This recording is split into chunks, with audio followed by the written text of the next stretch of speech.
Padre nuestro, te damos gracias porque nos has reunido, Señor, de diferentes partes, a cada quien según le has hecho un llamado en el corazón. Padre, yo te doy gracias porque acá todos somos iguales delante de tu presencia.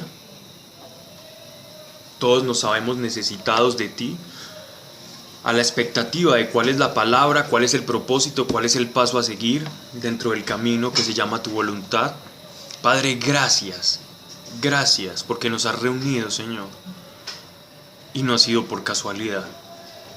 Papá, en esta hora, Señor, en esta noche, todo lo que aquí se diga, se hable, Señor, que sea conforme a tu voluntad y a tu palabra, que si alguna cosa ha de salir, Señor, de mi boca, que no es conforme a tu voluntad, Señor,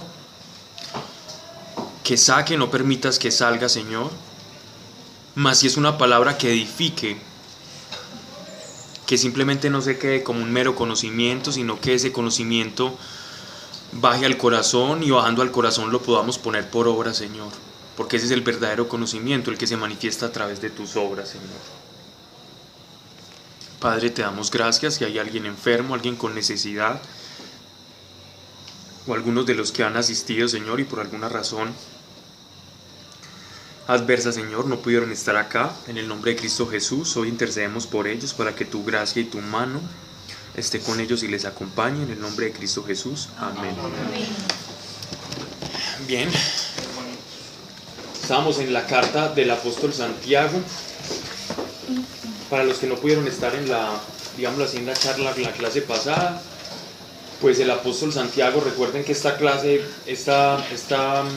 carta fue escrita para la iglesia en sus inicios, para iglesia judía. Todavía en esos momentos no habían tantos gentiles dentro de la iglesia. Gentiles me refiero a personas fuera del pueblo de Israel. Entonces esta carta va a tener mucha similitud con ciertos pasajes del Antiguo Testamento, bien sea los libros como Proverbios, Isaías y los que nosotros llamamos los libros sapienciales, o son los que, digámoslo así, los que dan como mucha enseñanza, mucha pedagogía moral. Esos son los libros sapienciales. Entonces, el apóstol Santiago nos estaba hablando primero de cómo debe ser como la visión o la mirada del cristiano. Y esa mirada del cristiano, señorita, esa mirada del cristiano ha de ser una mirada sin sesgo, sin prejuicio. Es decir, nosotros no podemos ver a nuestros semejantes con un juicio a priori, bien sea por su condición política, de erudición, económica, etcétera, etcétera. El cristiano ve en el otro un semejante, ve en el otro un hermano, ve en el otro alguien con el cual se tiene una deuda de amor. Nosotros tenemos una deuda de amor con todos. También nos hablaba el apóstol Santiago en su carta de cómo cuando nosotros hacemos un juicio sobre una persona es como si la estuviéramos matando, ¿cierto? Y nos demuestra que nosotros no conocemos el corazón o el fondo del corazón de las personas, sino solamente Dios. Entonces nosotros en nuestra ignorancia, el juicio que nosotros hagamos de una persona, no conociendo el corazón de esa persona, va a ser un juicio demasiado, digámoslo así, alejado de la objetividad, de la verdad, de la realidad. Por lo tanto, el cristiano se debe abstener de juicios. Mas en vez de juicios, nosotros debemos de tener acciones de amor con los demás. Y en eso vamos a caminar en lo que el apóstol Santiago llama la ley de la libertad, dejando a Dios ser juez.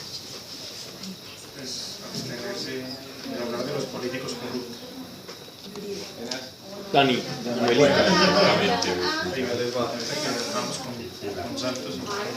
no voy a por aquí cojín. ¿Quién es ella? Erika.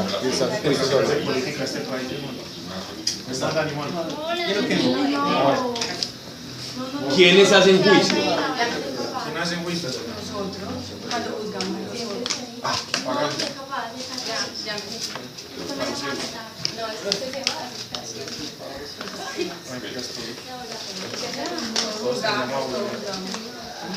¿Qué es como amoritos? Como, pues tiene varias cositas, maní, paz. Bueno, les hago una pregunta. ¿Quiénes son los que emiten los juicios dentro de la sociedad, dentro de la estructura o pirámide social? ¿Quiénes hacen los juicios? Las cortes. Jueces. Los jueces. Ok. Según la palabra de Dios, ¿quién es el único juez? Por lo tanto, nosotros cuando hacemos un juicio a priori, o sea, un prejuicio sobre alguien, ¿qué estamos siendo? Jueces. Dioses. Usted siempre se había venido. Que lo siguen invitando. ¿Ok? Por el lado más bien la cosa. Creo que la comida nos está distrayendo mucho. Bueno, digamos. Oye, yo llevo con el chamo.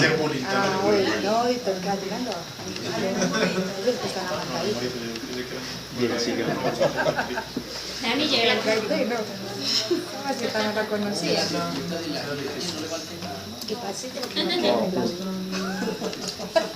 Voy a terminar de leer capítulo 2, versículo 8, para recapitular. Si en verdad cumplís la ley regia de la Escritura, la ley regia es la ley del amor. Es decir, es la ley que a nosotros nos compete. Nosotros como cristianos no tenemos que cumplir la ley judía. No tenemos que matar carneros, no tenemos que hacer las oblaciones, no tenemos que hacer las 300 y tanto leyes que tienen los judíos en Deuteronomio, sino que nosotros tenemos que amar. Si en verdad cumplís la ley regia de la Escritura, amarás al prójimo como a ti mismo, bien hacéis. Pero si obráis con acepción de personas, cometéis pecado, y la ley os arguirá de transgresores. Porque quien observe toda la ley, pero quebrante un solo precepto, viene a ser reo de todos. Pues el mismo que dijo, no adulterarás, dijo también, no matarás. Y si no adulteras, pero matas, te has hecho transgresor de la ley. Hablad y juzgad como quienes han de ser juzgados por la ley de la libertad. ¿Cómo hace este que ha de ser juzgado por la ley de la libertad? Le hace a los demás lo que quisiera que le hicieran a sí mismo. Ese debe ser nuestra, como esa impronta, como ese principio que debe regir los corazones de alguien que ha experimentado la gracia de Dios, es tratar a los demás como le gustaría ser tratado. Pero sin acepción de personas, con todos por igual. Todos son deudores, nosotros somos deudores de amor con el otro. Y la respuesta del Señor puede estar en boca del que menos espera. Jesucristo fue, y los profetas siempre fueron signo de contradicción. ¿Qué es un signo de contradicción? Es que la verdad a veces viene en el empaque que uno menos se imagina. Jesucristo no trajo la verdad en un empaque majestuoso como el rey Salomón. La verdad llegó y se hizo carne en un pesebre. Y aparte de que se hace la verdad carne en un pesebre, le predicó a las prostitutas, le predicó a los desfavorecidos, a los publicanos, a los traidores a la patria del Imperio Romano, que eran los cobradores de impuestos, que eran ciudadanos israelitas viviendo en Israel y le cobraban impuestos al imperio que los tenía en cautiverio. Y a esos les predicaba y con esos comía. Entonces, miren que la verdad no hace acepción de personas. Y Jesucristo era la verdad encarnada y Él lo hacía. Si hacemos así, hacemos bien. Hablad y juzgad como quienes han de ser juzgados por la ley y la libertad. Cuando estemos delante del trono de la gracia de Dios, cuando hayan terminado nuestros días en esta tierra, si es que no nos toca la segunda venida antes, que ojalá y Dios quiera que sea así, los judíos tenían una manera de digámoslo así, como de los judíos hablando del 750 antes de Cristo hacia adelante, del 300 antes de Cristo, me equivoco, me excuso, el 300 antes de Cristo, los judíos comenzaron a ver la vida después de la muerte como si nosotros llegásemos a donde Dios y Dios nos pusiera una balanza, y ellos decían, en la medida en que nosotros los judíos cumplamos la ley, la balanza se inclina y nosotros vamos a tener como unas coronas o unos premios delante del Señor. Sin embargo, si no cumplimos la ley y todos nuestros pecados y transgresiones van inclinando la balanza. Pero decían los rabinos de la época que esa balanza se podía, digámoslo así, como inclinar a favor nuestro si nosotros dábamos limosnas. La limosna no es echar una monedita en la iglesia, la limosna es la caridad. La limosna, entendida desde el concepto judío, la limosna es la caridad. Caritas es amor. Entonces, en la medida en que nosotros nos entreguemos a las viudas, a los huérfanos, en la medida en que nosotros amemos a todos, en esa medida esa balanza se puede inclinar. Eso lo están hablando los judíos. Entonces, por eso el apóstol Santiago, sabiendo que le está escribiendo a judíos que recién han experimentado la gracia del Espíritu Santo, les iba a calar mucho la idea de la ley y de la balanza. Entonces, por eso les está escribiendo eso. Entonces, hablad y juzgad como quienes han de ser juzgados por la ley de la libertad, para que, cuando estemos frente a frente, cara a cara con el trono de la gracia, el amor incline la balanza a nuestro favor. Algunos me podrán objetar y decir, bueno, pero la salvación es por lo que nosotros amemos o porque Jesucristo murió por nosotros en la cruz del Calvario y su sangre nos cubrió multitud de pecados. Entonces, ¿cómo es la cosa? Como él ya sabía que ese interlocutor imaginario, es decir, Santiago sabría que eso se le iba a poder objetar en su carta, entonces él en el capítulo 3 ya comienza toda esa controversia entre la fe y las obras, que tanto, digámoslo así, que le causó revuelo a Martín Lutero en su momento. Entonces, Pablo, dime. Los judíos, ahorita que hablabas de cómo ellos miraban eso de la balanza, ellos, esas creencias... 300 antes de Cristo. Sí, pero esas creencias, ¿de dónde las sacaban? O sea, ellas de dónde... ¿En qué basaban eso? ¿De cómo iban a hacer? Bien, los judíos tenían tres maneras, tienen hasta la fecha, tres maneras como de acceder a la revelación. Una es la Torá. La Torá es digámoslo así, como el Pentateuco, ¿cierto? Penta 5, los primeros 5 libros de todas las Biblias. La Biblia de los judíos, por decirlo de alguna manera, es la misma que la de nosotros, es exactamente igual, ¿cierto?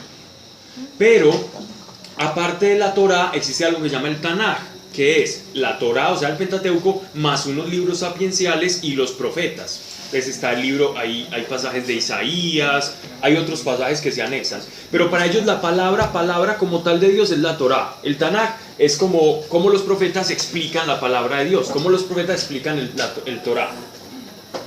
Entonces, de acuerdo, hubo muchos estudiosos de la Torá, o sea, esos primeros 5 libros a lo largo de la historia se fueron, digámoslo así, desarrollando diferentes estudios de personas llamados los rabinos, ¿cierto?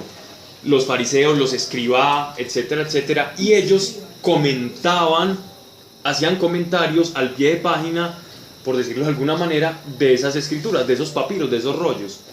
A esos papiros se les conoce como los midrash, a esos pie de página, y a otros también, y a la compilación de todos esos midrash se les conoce como el Talmud, ¿cierto? Que es como el grueso de la teología judaica. Y de todos esos estudios se desprenden todas esas ideas. Todos esos estudios os van, entonces el uno cita al otro y al otro a través de generación en generación, y así se va desarrollando como toda una teología y toda una visión de lo que es la revelación de Dios. Bien. Sí. Ok. Es que sí, señor. Sí, muchacho. Sardino. Ya empezó el bullying de él. Yo no sé si por caridad es mejor que... Como hacerlo en otra parte. Ok. No, se me prestó. Está haciendo bullying a Pablo. Erika sí es puro amor apache, ¿cierto? Es como a los golpes. Pobre Pablo. Ah, bueno, podría ser. Bien. Ay,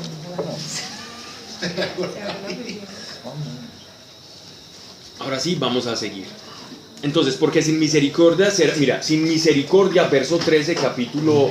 del capítulo 2, porque sin misericordia será juzgado el que no hace misericordia.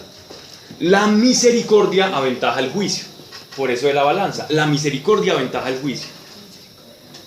Es decir, el amor que nosotros llevemos allá, las manos llenas de amor, cuando estemos en nuestro juicio personal, todas esas voces que nos están diciendo culpable, culpable, transgresor, culpable, Dios va a ver, es el ramo de amor que vos le lleves allá cuando estés cara a cara con Él.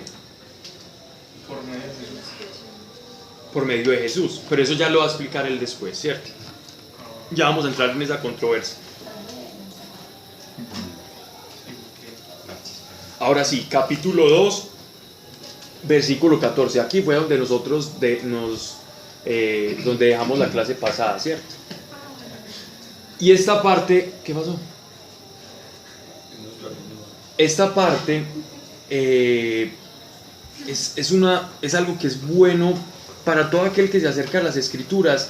Es muy bueno tener esta claridad en el corazón, porque esto ha sido motivo de controversias, de peleas, de malos entendidos entre las personas que interpretan las Escrituras.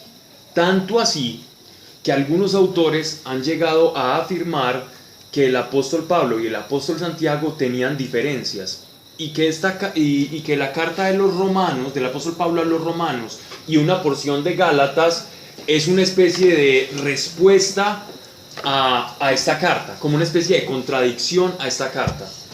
Pero nos vamos a dar cuenta que no. Y vamos a explicar el porqué, ¿cierto? Eso tenía un nombre, sí, una diatriba, es decir, como una respuesta, como contradictoria. Entonces, verso 14. ¿Qué le aprovecha, hermanos míos, a uno decir: yo tengo fe, si no tiene obras? ¿Qué le aprovecha, hermanos míos, a uno decir: yo tengo fe, si no tengo obras? ¿Podrá salvarle la fe? Verso 15. Si el hermano o la hermana están desnudos y carecen de alimento cotidiano, y alguno de vosotros le dijere: id en paz, que podáis calentaros y hartaros, pero no les diereis con qué satisfacer la necesidad de su cuerpo, ¿qué provecho le vendría? Así también la fe, si no tiene obras, es de suyo muerta. Mas dirá alguno: tú tienes fe y yo tengo obras. Muéstrame sin las obras tu fe, que yo por mis obras te mostraré la fe. ¿Notan esto tan fuerte?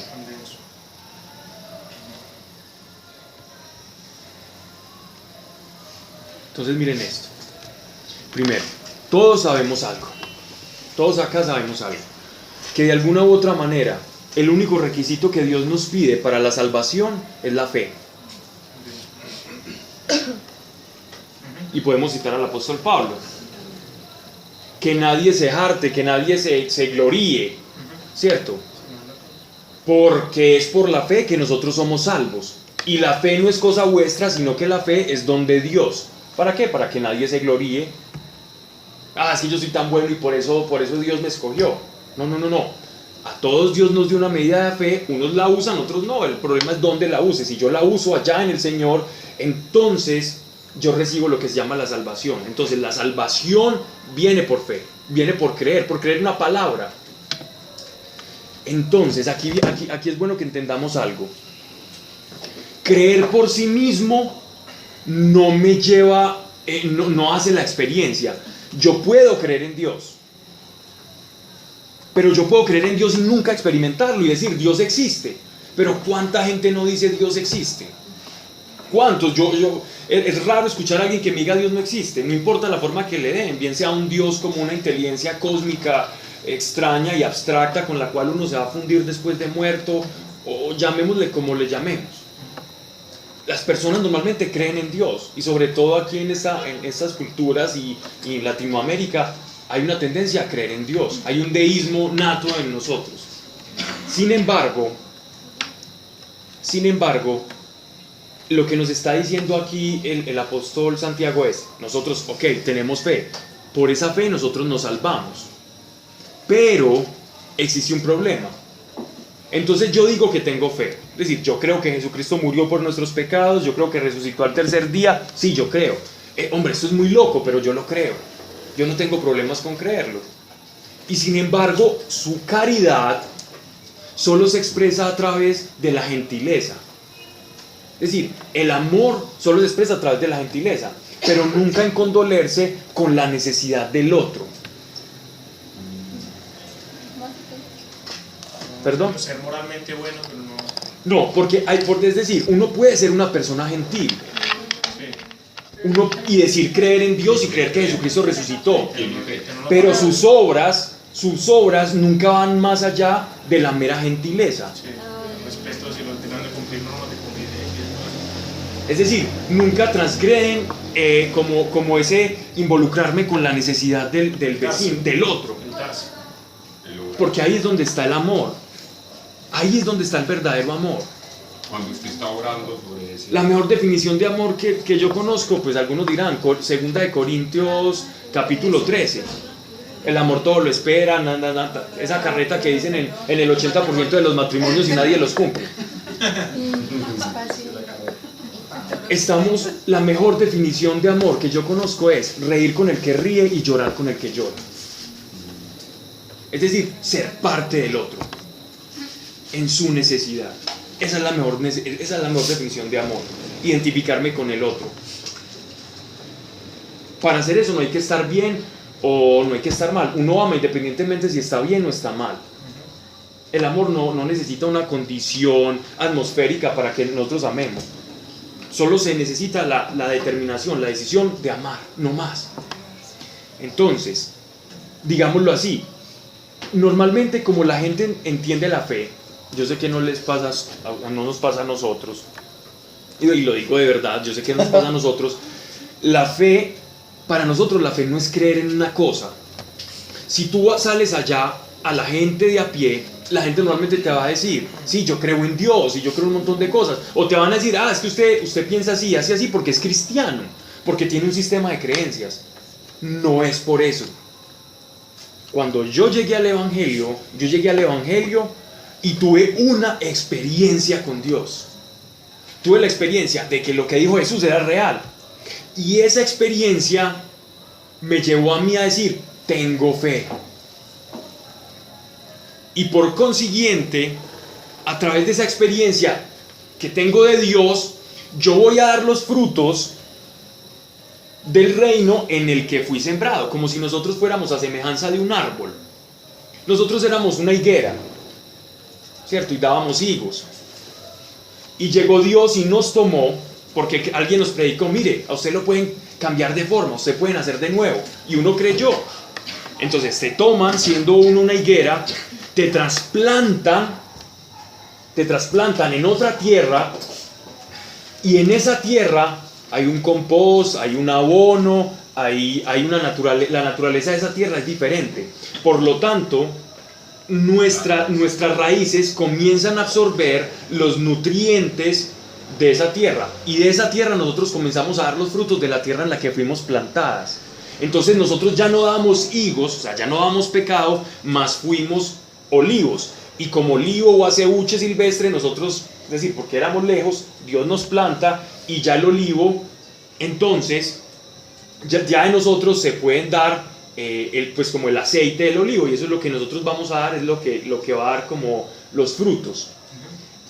Entonces la fe tiene que ir acompañada de unos frutos dependiendo del reino en el cual tú fuiste trasplantado. Eso es lo que está intentando decir Santiago, que yo no puedo mostrar mi fe y decir que no tengo obras. Yo no puedo decir que soy un manzano y estar dando peras. Yo no lo puedo decir. Las obras a las que se está refiriendo el apóstol Santiago son muy diferentes a las obras en las que está hablando el apóstol Pablo en Romanos capítulo 3, como versos 16 o 18. Recuerden ustedes cuando estudiamos la carta a los romanos. ¿Qué decía Pablo? Las obras de la ley. Pablo está hablando desde la ley de Moisés, del Deuteronomio, del Levítico, del Éxodo y de todo lo que tenían que hacer los judíos para poder alcanzar una gracia con Dios. Lo que está hablando el apóstol Santiago, ¿sí me estoy haciendo entender? Sí. Lo que está hablando el apóstol Santiago es el amor, las obras de misericordia, la fe como una virtud teologal, es decir, como la facultad que tiene tu espíritu de absorber el reino de Dios.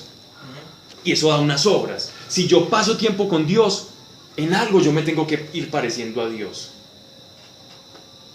Si tú vas y te metes a una fábrica donde hagan, desarrollen determinadas fragancias, llegas oliendo a la casa esas fragancias, ¿cierto? Si sos odontólogo vas a llegar oliendo a la casa pura odontología, ¿sí? Y lo digo por experiencia propia. Mis dos padres odontólogos, uno ya sabe como a 20 metros por dónde viene. Huelen a ese eugenato y esas cosas que ellos utilizan. Entonces, donde nosotros estemos, a eso comenzamos a parecernos. Así comenzamos a hablar, así comenzamos a desarrollarnos. Entonces, hay controversia entre Pablo y el apóstol Santiago. El apóstol Pablo estaría súper de acuerdo con esto. Porque es que no podemos ser discípulos del Señor y haciendo cosas que son de otro Señor. No tiene sentido, hay una contradicción interior. Una pregunta, Paulín. Ajá. Una persona que no tiene a Cristo también puede tener ese amor por darse a las personas también. Sí, Como el caso, por ejemplo, de Gandhi. sí, mas no tiene la fe para la salvación. No tiene la fe para la salvación. Y ahí es donde viene la pregunta. ¿Quién habló? Yo me acuerdo que en un retiro espiritual dijiste que fue otra cosa diferente. Que quien no conocía a Dios no podía entonces amar, eso es el amor. Sí, no, pero estamos hablando de tener obras de misericordia. Eso no es como... No. Es que yo puedo tener, por ejemplo, yo puedo dar de comer al hambriento, dar de beber al sediento y aún así ser un budista, ¿cierto? Ay, no amar. Claro. Y yo lo puedo hacer sin amor. Yo conozco muchos bienhechores y conozco filántropos, personas dadivosas y dan. Pero no dan por el amor, ¿me entendés? Dan por dar. Sin embargo, cuando uno conoce el amor de Dios y cuando uno se deja amar de Dios, el amor que uno va a dar va a venir impregnado de su fe, de la experiencia de Dios. O sea que uno está extendiendo a Dios al prójimo, de alguna u otra manera. Pero digamos que de alguna forma Dios también está, pues, o sea, hay algo que ya está en su corazón. Sí, que claro, Dios puso ahí. claro. Pues, o sea, solo falta Porque en todos hay una imagen, declaración. en todos hay una imagen y semejanza de Dios, no una declaración, una experiencia. Pues bueno, decir, pero recibir a Cristo, o sea, ya. Es que, pero recibirlo es una experiencia, recibirlo Sí. no es pararme en un púlpito o en una Sí, iglesia y decir, Señor, yo creo. Sino experimentar. Porque es que simpatizantes de Jesús hay muchos. Hay muchos simpatizantes. La iglesia está llena de simpatizantes de Jesús. Pero ¿cuántos lo experimentan de verdad? ¿Cuántos se toman en serio a Dios de verdad?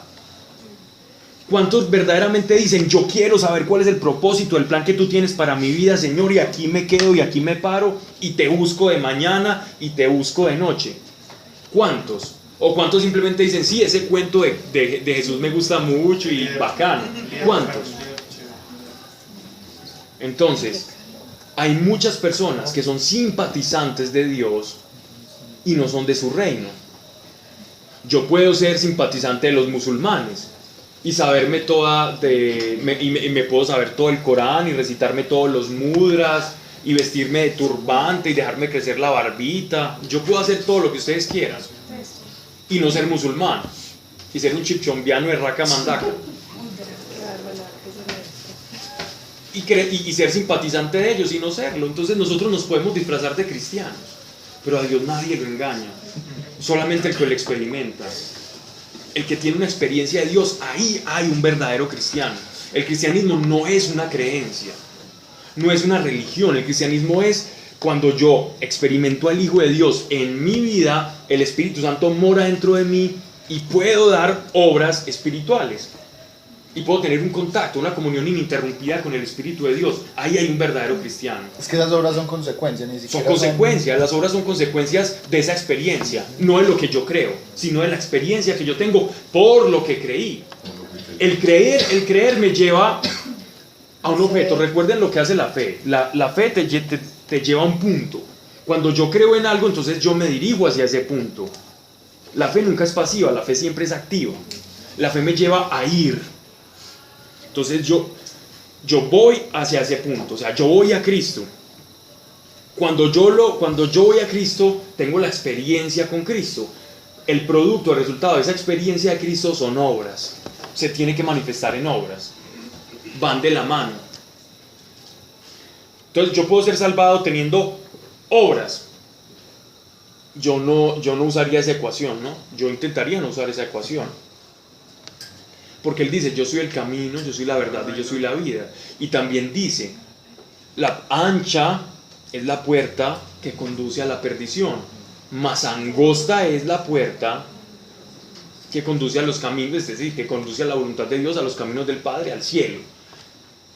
Esa expresión yo la he explicado muchas veces, la de la puerta ancha y la puerta angosta. La puerta angosta no quiere decir que el camino del cristiano sea espinas y cardos y dolor y sufrimiento y un martirio en una autoperfección recalcitrante y molesta. Eso no es ser cristiano. Ser cristiano es experimentar a Dios en mi vida, ser redimido, lleno del Espíritu Santo, tener una comunión de hijo y papá e hijo, y en esa medida yo voy conociendo cuál es el propósito de Dios para mi vida. ¿Por qué dice que es una puerta estrecha? Porque es estrecha, porque es Cristo nada más. Si tú crees en mí, entonces, ¿por qué dice que la puerta es estrecha? No por lo difícil de la vida cristiana, es porque solo hay una puerta. Exacto. Y hay muchas puertas. Se puede irse por la filosofía, puede irse por acá, puede irse por allá, puede irse por las buenas acciones, pero solo hay una puerta. Si usted pasa por esa puerta, bienaventurado es. Y esa puerta está abierta para todos. Yo estoy a la puerta y llamo, y quien me reciba, entraré a su casa y cenaré con él. Bueno, entonces, yo tengo fe y no tengo obras, entonces soy un simpatizante. Pablo, pero sabes una cosa con respecto a lo que acabaste de decir, Sí. que justo ese yo estoy a la puerta y llamo, se lo está diciendo a las iglesias, ni siquiera se lo está diciendo Claro. a personas no creyentes, Claro, sino a las a los iglesias. conversos. ¿Y Santiago le está diciendo esto a quién? Ajá. A la iglesia. Él no está hablando aquí de la salvación, aquí todos ya son salvos, ¿cierto? Él no está hablando de la fe para salvarse, él está hablando acá que la fe que usted profesa tiene que manifestar obras. Por lo tanto, dudaría yo que usted fuera cristiano. Pablo, entonces, el amor sin Cristo no es amor puro. No. Es que muchas veces, Por mira, ejemplo, mira, el caso de Gandhi, ese man así, o sea, se vio pues por ahí. Lo que pasa es que Gandhi, a ver, nosotros leemos muchas, cuando uno lee como, no hay muerto malo, pues. Ya, con eso te digo todo. Ser muy sabio. ¿Cierto?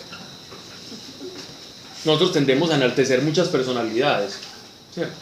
De hecho, incluso si ahora se hace un proceso de paz, pasará a la historia, me imagino que el Nobel de Paz, el presidente que tenemos ahora, ¿cierto? Gústele a quien le guste, pues, no sé, pero aquí no hablamos de política, sin embargo, podrá pasar como un Nobel de Paz. no, y mucha gente termina dando muchas veces como por satisfacer vacíos del corazón, compa. Por ejemplo, yo recuerdo la historia, es un indio, un hindú, y él tiene una de las empresas más prósperas del país en textiles. Y dicen que todo el mundo quiere trabajar en esa empresa porque le pagan más que a cualquier otra persona en todo el país. Esa empresa es la mejor paga hasta en los empleos como más bajos, pues. Y entrevistaban al señor, el señor anda en pelota por toda la India, pues se pone un turbante para salir a la calle, el resto está andando en pelota.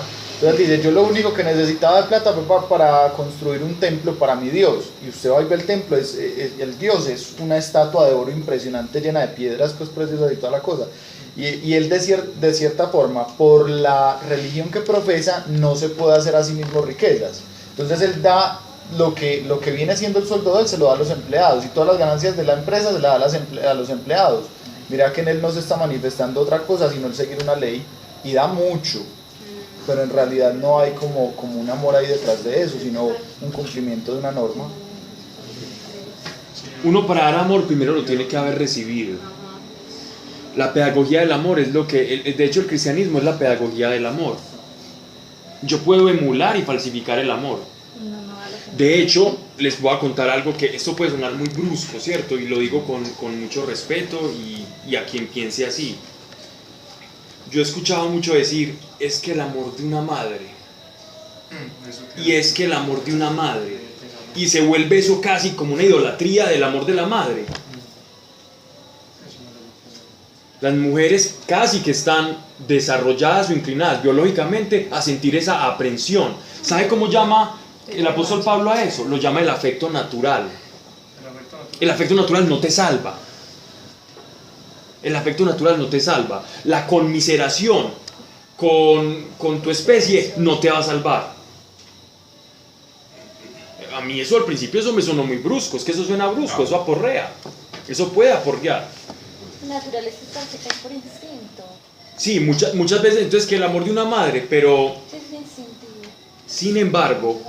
sin embargo, una madre con Cristo actúa diferente. Es decir, una madre que ha conocido el amor de Dios actúa diferente y puede hacer cosas que no hiciera la madre esa que idolatra ese amor. De desprendimiento, de dejar crecer, y una cantidad de cosas pues que... y elementos. El amor no es un chicle. No, y el amor del mundo puede emular el amor de Dios, Al lado de las del bullying. mas el amor de Dios es distinto. Sí, no, es que lo que yo decía era eso, sí, como que si alguien, o sea, porque por ejemplo yo antes de conocer a Dios yo experimentaba, me dolía lo que le dolía a otras personas, me dolía la esclavitud, pues, la violación, como maltrato a las personas, pero no tenía Cristo. Entonces eso es lo que hace como... Cuando Carlos Marx escribió El Capital y con Engels escribieron El papel del trabajo en la transformación del mono a hombre y crearon pues y ayudaron a gestar pues a través de toda esa doctrina marxista todo lo que se llamó pues como la revolución allá bolchevique en Rusia. Si uno se pone a leer los presupuestos marxistas, uno diría, el fundamento es hermoso, ¿cierto? Oiga, vindiquemos la clase obrera que ha sido atropellada, pero detrás de ese discursito tan bonito hay unas, es decir, hay unos engaños y una palabra muy maligna, ¿no? Una letra pequeña. No, es que es un discurso muy peligroso. Es el discurso del odio a la inversa. Es el discurso del que no es dictador pero lo quiere ser después. Y terminan haciendo eso. No ha habido ningún movimiento, que no estamos hablando de política, si alguien... No, pues estamos hablando de evidencia y de cosas objetivas, ¿cierto? No hay lugar en la tierra donde se hayan aplicado las tesis marxistas, leninistas, donde no hayan terminado ellos siendo lo que tanto odiaron en un momento. No hay lugar, no hay lugar en el globo terráqueo. Y para decir esto, créanme que he leído lo suficiente como para darme cuenta que no. Ni en China, ni en Rusia, ni en Cuba, ni en Corea del Norte. No, terminan es como traspapelándose. Lo mismo que reprochan terminan haciendo. Lo mismo, exactamente lo mismo. Pero ¿por qué ocurre eso? Porque el problema del ser humano yace en su corazón. El problema del ser humano no está en el tener o no tener, está en el corazón. Yo puedo ser mezquino siendo pobre, puedo ser mezquino siendo rico. Puedo ser un avaro siendo pobre y puedo ser un avaro siendo rico. No importa, está aquí. No está en el sistema sociopolítico que nos rija, está en el corazón. Si el ser humano simplemente aplicara esta premisa, amar a los demás o hacer con los demás lo que quisieran conmigo, ¿para qué inventarnos un sistema sociopolítico? Ya estaríamos, las EPS no estarían como están, ¿me entendés? Si solo aplicáramos ese principio evangélico en la vida, esto sería muy diferente, muy diferente. El problema está en el corazón, siempre va a estar en el corazón. ¿Qué le aprovecha, hermanos míos, uno decir yo tengo fe si no tengo obras? ¿Podría salvarle la fe? Él está haciendo un juego de separación entre fe y obras. Fe y obras no pueden ser separados. Él está haciendo una pedagogía. Y miren cómo termina. Tú tienes fe y yo tengo obras. Muéstrame las obras. Muéstrame sin las obras tu fe, que yo por mis obras te mostraré la fe. La mejor manera de mostrar lo que yo soy en Cristo es cómo hago. Yo puedo enseñar teología, yo puedo dar clases de Biblia y decir, este es el ABC de la experiencia de Dios. Y si no tengo obras, soy un pedagogo vacío. Si hablo de experimentar a Dios y nunca lo he experimentado, estoy mintiendo, estoy dando fundamentos intelectuales, basura, cosas vacías, estoy dando fe muerta.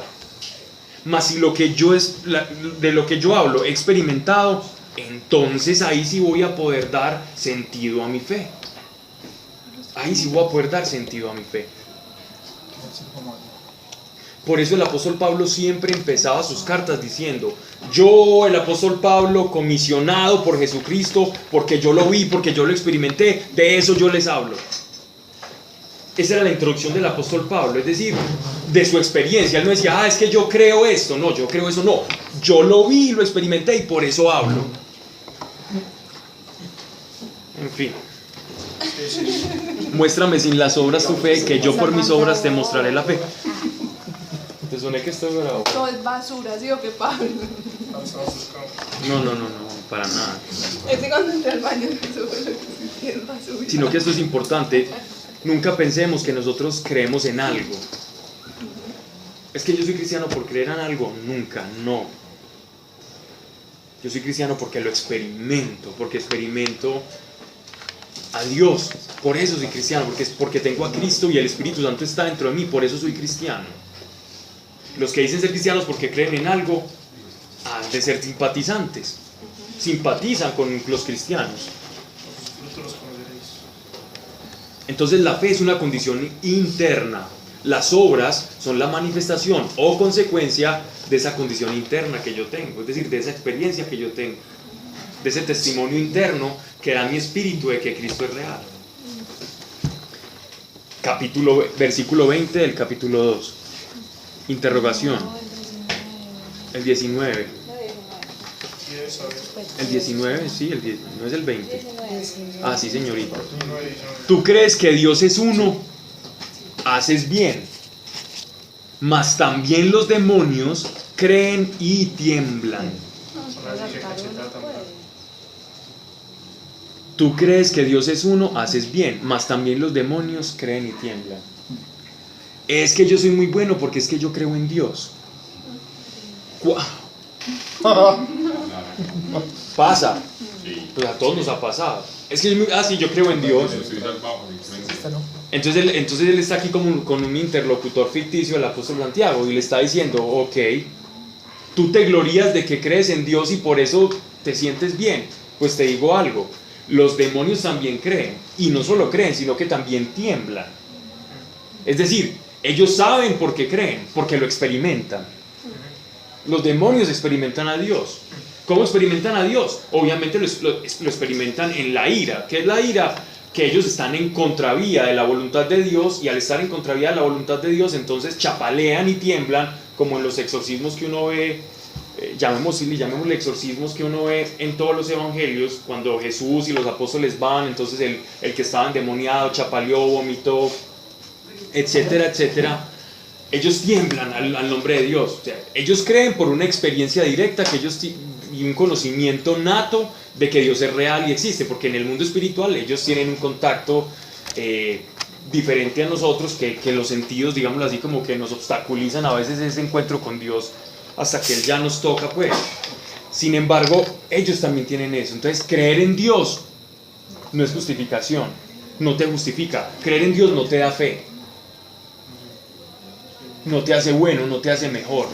Pero Él dice: hombre, está bien, creer en Dios está bien, pero no te justifiques de eso para decir que tenés fe, porque eso no es la fe. ¿Cómo lo experimentan en todos los lugares? La luz, la gloria los... Sí, claro. ¿No te ha pasado que a veces orás por alguien y ahí pasa algo? Se muere. Sale algo. Pues, no, la caída. No, pero en ese caso no es una liberación. liberación. Sí. No, liberación no. Pues he visto liberaciones, pero no. Ok, es exactamente eso. Pero que, o sea, los espíritus que pueden sentir a Dios, o sea, como ¿no? Le digo que sienten lo mismo que cuando usted alumbra en un lugar oscuro, ¿cierto? Que lo encandelilla. Repele. Algo muy fuerte, pero es que no puede resistir. Gritan. como si estuvieran quemando alguna cosa así. Y usted un demonio no lo tiene que evangelizar, ellos ya están evangelizados, ellos ya saben. Es que, Claro. como le respondieron a quién fue, los que dijeron que el Dios de Pablo, y no sé quién es Pablo, dice que. Unos judíos ambulantes en Hechos de los Apóstoles se fueron a expulsar demonios. ¿A eso te referís? Sí. Se fueron a expulsar demonios porque veían que cuando el apóstol Pablo oraba por las personas pasaban cosas. Entonces ellos dijeron, no, pues apliquemos la misma fórmula de a ver qué nos pasa. Entonces se fueron, eran tres exorcistas ambulantes. Y se fueron por allá y vieron a una mujer que estaba, una persona endemoniada, y se fueron, y esta persona, el demonio cobró fuerza, porque a veces una persona que tiene un demonio a veces adquiere una fuerza desproporcional. A mí me tocó ver en Caracolí una niña de 15 años alzar con una mano una mesa, un tablón gigante de madera maciza. Una cosa impresionante.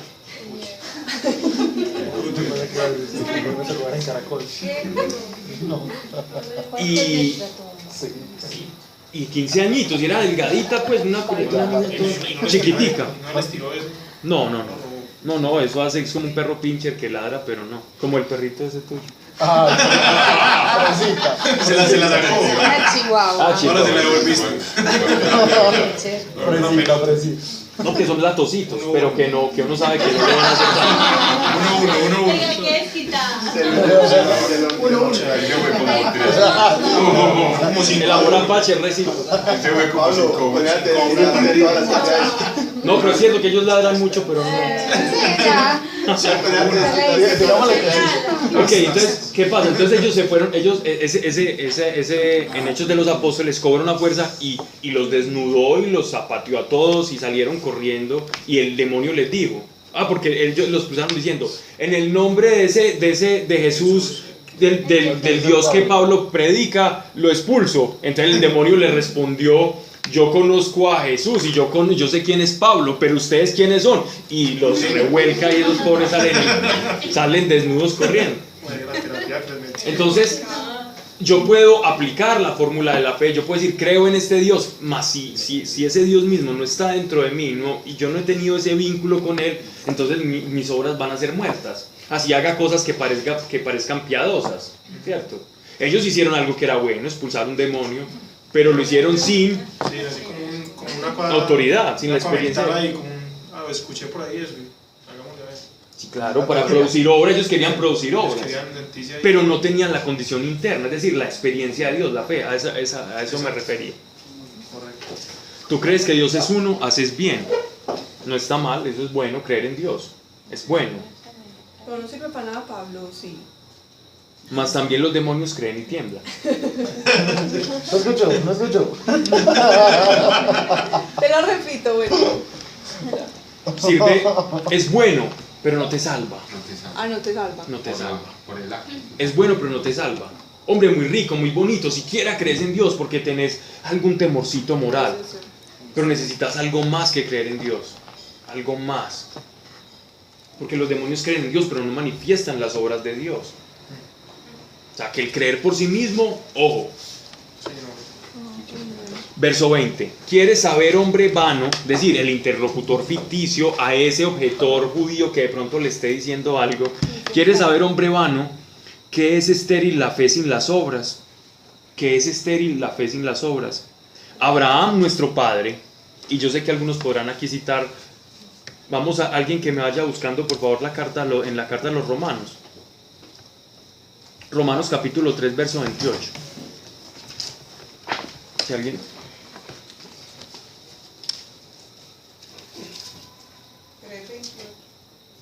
Quiero que leamos esto para que podamos comparar. Pues nosotros decimos que uno está en gracia de Dios por la fe y no por el cumplimiento de la ley. De otra manera, Dios sería solo el Dios de los judíos, pero ¿no lo es también de todos los hombres? Claro que sí. Pues hay un solo Dios que salvará por medio de la fe, tanto al judío circuncidado como a los no circuncidados. Ahí. Entonces, aquí ya tenemos al apóstol Pablo por un lado diciéndonos, solo somos salvos por la fe. ¿Sí o qué? Tanto al judío como a nosotros. O sea, él les está escribiendo a los romanos que eran gentiles. ¿Ya? Así hubiesen muchos judíos en Roma, Él les está hablando también, tanto judíos como gentiles necesitan ser salvos por la fe, es decir, por creer. Y aquí nos está diciendo el apóstol Santiago. Versículo 20. ¿Quieres saber, hombre vano, que es estéril la fe sin las obras? Abraham, nuestro padre, no fue justificado por las obras cuando ofreció sobre el altar a Isaac, su hijo. ¿Qué dice Génesis? Capítulo 15, verso 6. Por la fe. Leamos esto porque aquí Santiago nos empieza a meter en un apuro.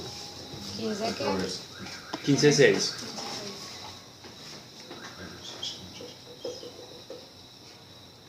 Abraham creyó al Señor y el Señor lo consideró como un hombre justo. Ok. Entonces, Abraham creyó a Dios cuando Dios le dijo, deja esta tierra y ve a la tierra que yo te voy a demostrar. Le dio una visión, le dio un sueño y una promesa que iba a ser bendecidas todas las naciones de la tierra en su simiente. Es decir, de los judíos parte la bendición para todo el mundo, de la simiente, es decir, de la semilla de Abraham. Iba a ser benditas todas las naciones de la tierra. ¿Por qué? Porque de los judíos iba a venir el Mesías era judío. Y de ese Mesías judío, todos nosotros íbamos a ser adheridos a la promesa que Dios le hizo a Abraham, íbamos a ser bendecidos. Entonces dicen que Abraham le creyó a Dios esas palabras, aún sin ver la conclusión, obviamente, porque es que Jesús, el Mesías, iba a llegar muchas generaciones después. Estamos hablando del 4000 antes de Cristo. Entonces, él está hablando que él tenía que usar la fe, él tenía que creer en esa promesa, porque en él no se iba a consolidar, mas él no la iba a poder presenciar. Entonces, en ese orden de ideas, Abraham, dice la escritura, que fue justificado porque le creyó y fue considerado amigo de Dios. Porque creyó, y fue considerado justo porque creyó, por la fe fue justificado. Y aquí está diciendo, y así lo considera el apóstol Pablo en la carta a los Romanos, capítulo 3, verso 26. Pero miren lo que dice acá el apóstol Santiago.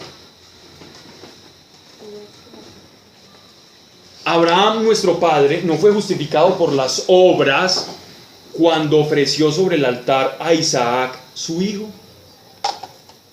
Como una pregunta. Sí, está haciendo una pregunta a un interlocutor ficticio. Es como decir, a alguien que le pudiera hacer una objeción. Hey, ¿cómo así? Pero Abraham no pues fue justificado por la fe y usted está diciendo que uno necesita hacer cosas para poderse salvar. Y Santiago le está diciendo, no señor, miremos la vida de Abraham. Si uno lee la escritura, uno diría, no, pero es que Abraham no hizo nada, Abraham era un tipo cualquiera y Dios lo escogió y ya, y no hubo mérito en él. Mas miren cómo el apóstol Santiago va a explicar esto. Dice, ¿ves cómo la fe cooperaba con sus obras y que por las obras se hizo perfecta la fe? Lo que está añadiendo Santiago a esto es que la fe y las obras van de la mano. Él simplemente lo que está diciendo es, la fe de Abraham lo llevó a entregar a Isaac. Hacer esa obra, entregar a Isaac. Y así, en esa entrega a Isaac, por esa promesa que Dios le dio, es decir, en esa facultad activa de entregar por cumplir una promesa, por cumplir una expectativa, una petición de Dios, esa fe fue perfecta. ¿Por qué? Porque la fe lo llevó a una acción. Entonces lo que nos está diciendo Santiago acá es que la fe siempre va a tener que ir acompañada de un acto, de una obra. Que la fe por sí misma, si Abraham no entrega a Isaac, ¿qué quiere decir? No les contaba por No le creyó. Que no le creyó. Y si no le creyó, entonces fue carente de fe. Entonces yo puedo mostrar, por mis obras, puedo mostrar la fe que profeso. Y si yo quiero mostrar la fe que profeso, necesariamente tengo que manifestar un caminar conforme a eso que yo profeso. Siempre. Sí, yo creo en Cristo, yo creo en Dios y creo en todo eso. Y diciendo eso en medio de algo que no tenga que ver con Dios. Ahora bien, no estamos diciendo que no podemos pecar, ¿cierto? En muchos momentos nosotros vamos a negar a Cristo con nuestra vida. Nosotros negamos a Cristo muchas veces. Nos avergonzamos de él. Decía un padre de la iglesia que nosotros, decía, hasta el más Zambea se llamaba, pero no era padre de la iglesia, fue muy posterior, y él decía que hasta el hombre más puro, por lo menos 7 veces, digámoslo así, caía venialmente, así, por cosas pequeñas. Decía él, hasta el hombre más puro. 7 veces que en la vida. En el día. Sí. En el día. Pues sí. Él decía, por cosas veniales, pues, pequeñas. No, yo ya casi Jesús. 7 veces en la vida. 7 veces. Viste, Pablo, pero sí se contrapone un poquito con lo que dice justamente esto Pablo en Romanos. Pero es que mira, depende. Porque ¿a quién le está hablando Pablo? Mira que va a entender usted la cosa de esta manera. Pero qué bueno que te pillaste eso ahí. ¿Por qué parece la contradicción? Por los interlocutores que está teniendo, por los que están escuchando a Santiago. Y mira, Santiago le está hablando a creyentes. Pablo en esos momentos, él está hablando en un caso hipotético de la salvación. Aquí él no está hablando de la salvación. Pablo está hablando de la salvación que proviene por fe. Es decir, ustedes no tuvieron que hacer nada. Ustedes ya no imitan la ley la cumplió Cristo. Él lo que está explicando es que usted se considera cristiano dentro de la congregación. Usted, esa fe que profesa, tiene que llevarlo a mostrar eso. Porque mire que la fe de Abraham lo llevó a entregar a Isaac. Entonces, la diferencia de la explicación entre Pablo y Santiago es los tiempos. Aquí él está hablando antes de la salvación, este está hablando a los que se suponen ya salvos. Pablo está explicando la salvación para los gentiles y para los judíos. Que no tienen que hacer nada, ¿sí ves? Es cuestión de los tiempos. Eso está muy bomberito, ¿no? ¿Qué te digo? Yo ya tengo mi bullying. Se le está pegando lo de Eric. Y casualmente, mira, el bullying está a nuestra siniestra. A la izquierda, pues. Nuestra siniestra. ¿Cierto, Héctor? Sí, marquizaste.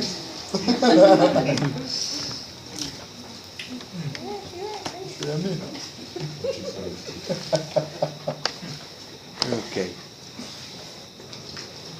¿Ves cómo la fe cooperaba con sus obras y que por las obras se hizo perfecta la fe? Claro. Ahí se entiende porque el público. Y cumplióse la escritura que dice: pero Abraham creyó a Dios y le fue imputado a justicia y fue llamado amigo de Dios.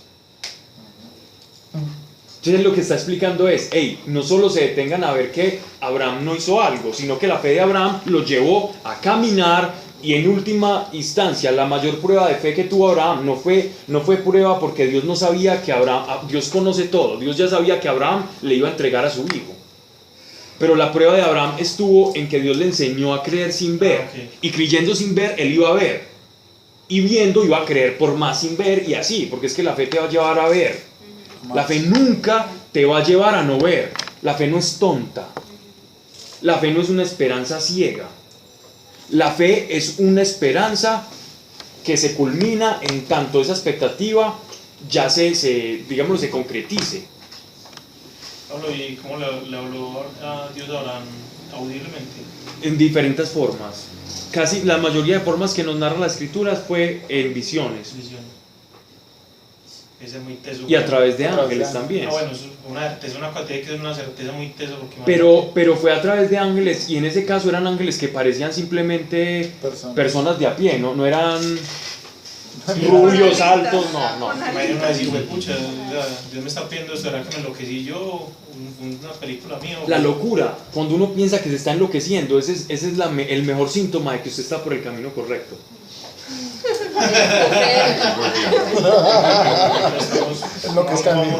La verdad se disfraza de locura.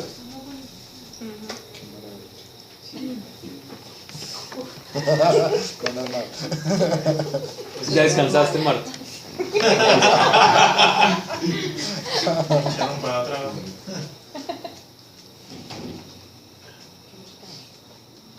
Ahí va ahorita la casa, es que hay espejos y estabas vivo.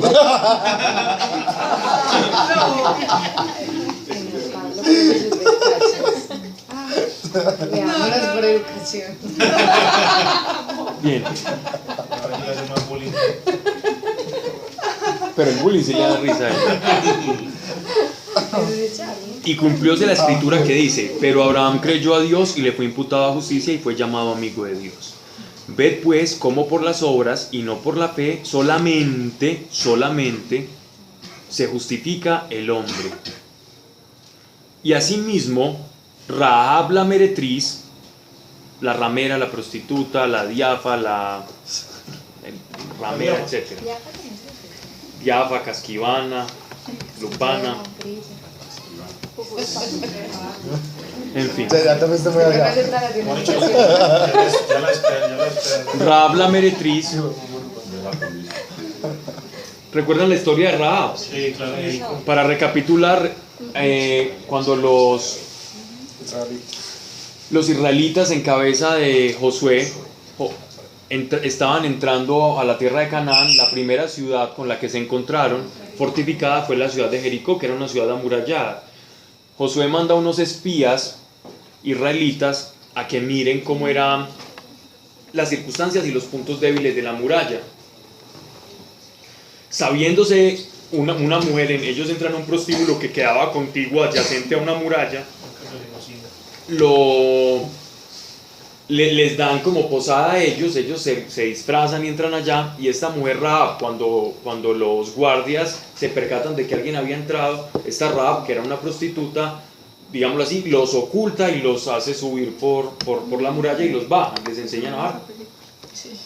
Entonces dice: y asimismo Rahab la meretriz no se justificó por las obras, recibiendo a los mensajeros y despidiéndolos por otro camino, pues como el cuerpo sin el espíritu es muerto, así también es muerta la fe sin las obras. Es decir, esta mujer creyó que estos israelitas venían de parte de un Dios que quería hacer algo, porque ellos le contaron, ahí está la historia: nosotros venimos del Dios de Israel y eso, y ella le dio posada. Y es más, ella después se anexó a los judíos. Rahab se hizo judía y es de la genealogía ascendente de Jesús.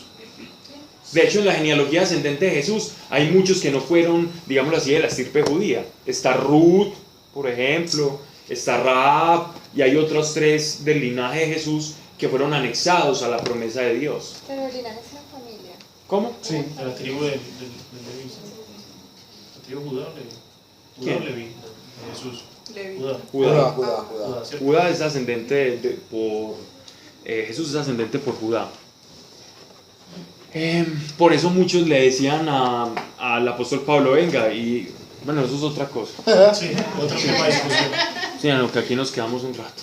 Bueno, pero Dios ya había hecho algo en Rahab para que sintiera el temor, ¿no? O sintiera esa... ella creyó, y por creer, Pero había algo en su corazón que creyó en el posiblemente nada. No. Posiblemente nada. No había hecho Ella creyó en lo que ellos le dijeron.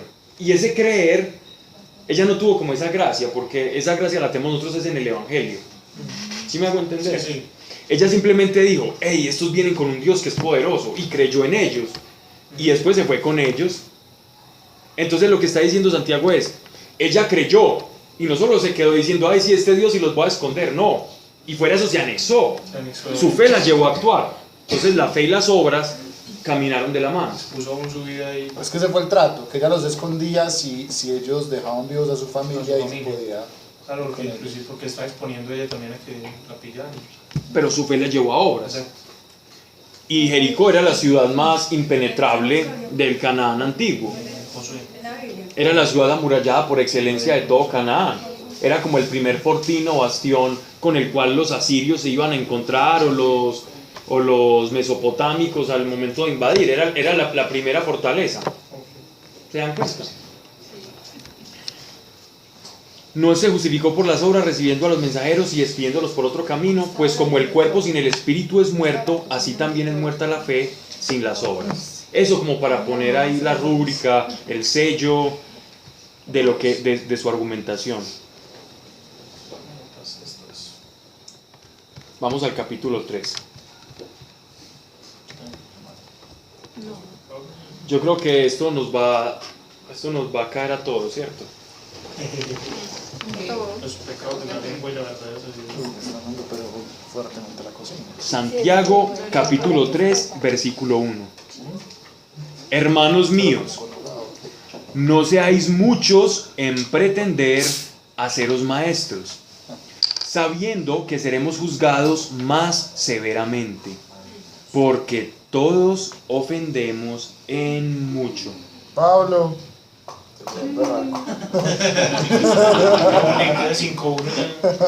Hermanos míos, no seáis muchos en pretender haceros maestros, sabiendo que seremos juzgados más severamente, porque todos ofendemos en mucho. Vamos a contextualizarnos. Primero, aquí están haciendo alusión directa a las palabras y a la lengua. No a que es malo hacerse maestro, no. El problema es la lengua. Quien enseña debe tener un buen control de la lengua. No control de grandilocuencia, no. Control de la prudencia con la lengua. La prudencia debe ser para todo maestro, de verdad, estamos hablando de maestro en el Señor, no estamos hablando de cualquier maestro de cátedra universitaria, pues no estamos hablando de eso. Para eso usted solo tiene que conocer un tema y saber enseñarlo. Para eso usted puede hacer lo que sea, estudie ya. Pero para ser maestro en la fe, ha de tener uno un control sobre su lengua. Normalmente, dentro del mundo judaico, se tenía un sumo y un exceso respeto por el rabí, ¿cierto? Era ostentar como el honor de ser un rabí o un escribá. Era lo mejor, maestro, y así se le acercaban a Jesús, maestro, rabí, etcétera, etcétera. Y a Jesús eso no lo seducía. Jesús sabía que decían eso por cliché de la época. El problema es cuando nosotros no sabemos controlar la lengua y enseñamos. El control de la lengua en este caso de los maestros no es como no se haga maestro como para ostentar esto. Estos maestros dentro de la iglesia primitiva se llamaban didáscalos, en griego, ¿cierto? Que eran los que enseñaban la palabra dentro de las congregaciones. Nada muy diferente a lo que estamos haciendo hoy. Las congregaciones primitivas eran una casita donde se reunían y alguien enseñaba la palabra. Así eran las comunidades primitivas. Y pasaban cosas del Espíritu Santo. Y estaba el que sabía hacer una cosa, el que sabía otra, y todo eso. Este didáscalos era como algo que en la iglesia primitiva, como todavía estaban tan judaizados, entonces buscaban era como aprender mucho para ser como los rabinos, pero de la iglesia, porque todavía estaban muy permeados de esa cultura rabínica. Por ejemplo, Pablo no tuvo muchos problemas con esto, porque los griegos simplemente escuchaban, aprendían, pero no se querían hacer maestros, porque no era como algo tan ostentado. Pero como estamos hablando de que esta carta fue escrita a la temprana iglesia que era más judía, entonces sí habían muchos que querían ser los rabinos de la congregación, los rabinos cristianos, ¿cierto? De la congregación. Entonces él le está diciendo, es mejor que no lo sea si usted primero no es prudente y no controla la lengua, porque con la lengua usted va a hacer mucho daño, y ya nos va a empezar a hacer una introducción a los problemitas que tenemos con ese órgano tan chiquito, ¿cierto? Y seremos juzgados más severamente, porque ostentamos saber más. Cuando queremos enseñar, pues tenemos que buscar y saber más para poder enseñar. ¿Y qué pasa ahí? Cuando más severamente, entre usted más conozca una ley, más duro le van a caer. Bueno, renunciar. ¿Por qué el escándalo del sacerdote es tan duro? Porque un sacerdote genera tanto escándalo. O el pastor que por allá descubrieron por allá con 3 mujeres o qué sé yo.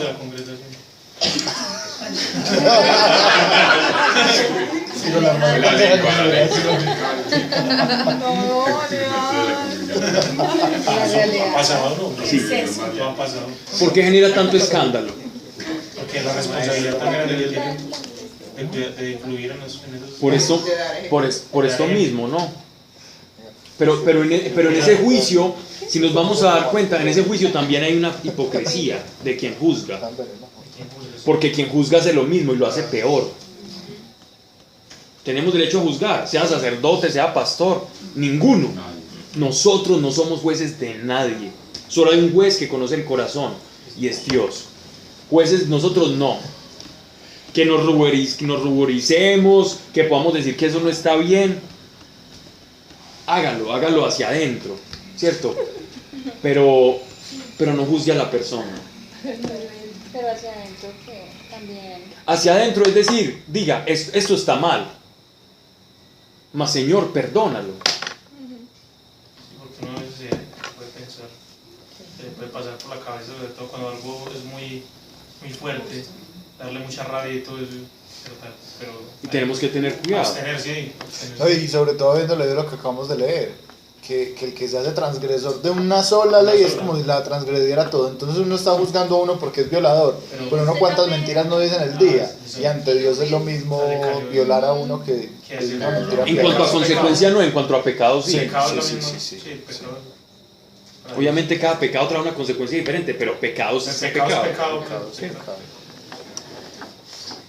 Entonces, hermanos míos, no seáis muchos en pretender haceros maestros sabiendo que seremos juzgados más severamente, porque todos ofendemos en mucho. Vamos a leer Proverbios capítulo 24, verso 16. Otra cosa, cuando no estamos bien instruidos, nosotros podemos llevar a la desviación a otra persona. Entonces nosotros tenemos que tener muy claro Proverbios capítulo 24. cuál es nuestra fe antes de ponernos, no a predicar todos estamos llamados, pero hay que tener mucho cuidado en enseñar. Mira lo que dice aquí también. Pero ¿qué dice Pablo? Que hay que tener mucho cuidado en enseñar antes de que... Para no desviar, pues antes de uno conocer qué es lo que cree, estar cimentado en lo que uno cree, ¿cierto? Porque de lo contrario, uno va a estar enseñando sus dudas, y uno no enseña dudas, uno enseña certezas. Pero Pablo, ¿y por qué la diferencia? ¿Cuál es la diferencia entonces entre para vos predicar también tienes que estar seguro de lo que estás predicando? Sí, pero aquí estamos hablando de la posición de maestros, es el contexto. Predicar, uno predica, uno sabe que Jesucristo y ¿cierto? Usted puede predicarle su testimonio, ¿sí me entiende? Algo que usted vivió, pero a la hora de enseñar y ya entrar como en letras y en cosas como tan minuciosas ya es distinto. Pero, o sea, yo ahí pienso es como por ejemplo en el grupo, ¿cierto? Que predicamos sin tanto conocimiento. ¿Y quién dijo que no? Pero es que es diferente, estamos hablando, es lo que, te repito, lo que Sebastián te dijo. Y yo pienso, puede que uno diga muchas cosas que no debería y ahí desvía gente.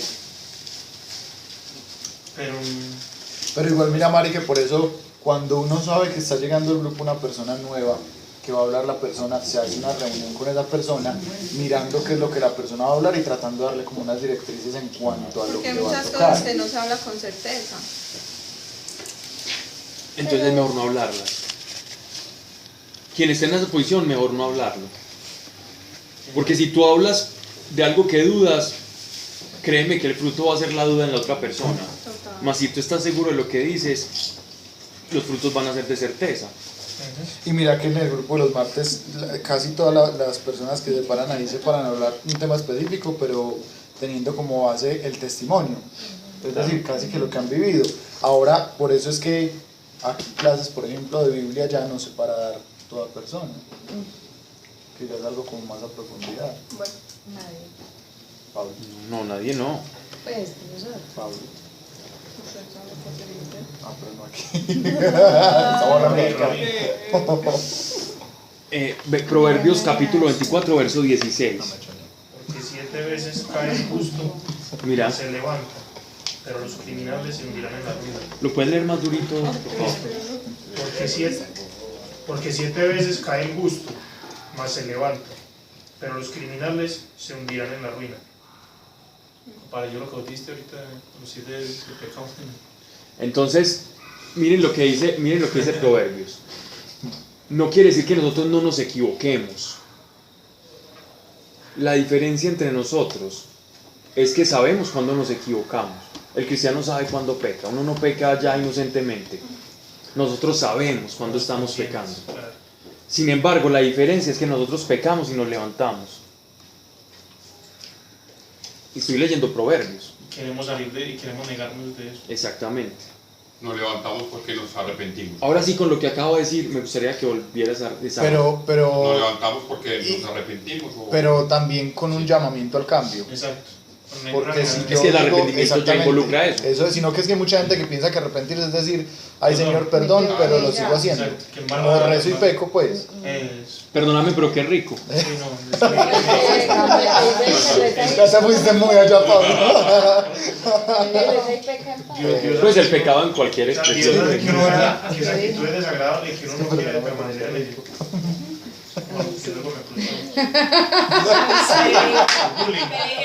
Y el bullying se hizo carne. Y habitó entre nosotros. El escándalo es lo que mata. Escuchen esto que va a decir Alejandro. Porque 7 veces cae el justo, mas se levanta, pero los criminales se hundirán en la ruina. Pero se levanta. Pablo, eso era medio profético. Total. ¿Quién escribía Pablo? Salomón. Varios, Salomón. Ahora también participaron ahí. Es que el rey Acaz. Hay muchos. Eran inspirados por Dios. Entonces, es justo el que cae porque se levanta. No es justo porque no cae. ¿Cierto? Porque vamos a caer. Pero nos levantamos. Si quiere salir de ahí, quiere ver el mundo como lo ve Cristo, que negar pues ver las cosas que son malas como algo que desagrada a Dios, no de Dios. Cierto. Vamos entonces ahora a ver el por qué hacerse maestro acarrea una gran responsabilidad. Él no está metiendo terrorismo de ninguna manera. Él lo que está diciendo es, usted aspira a esto, busque ser responsable con su lengua para no ofender a los demás.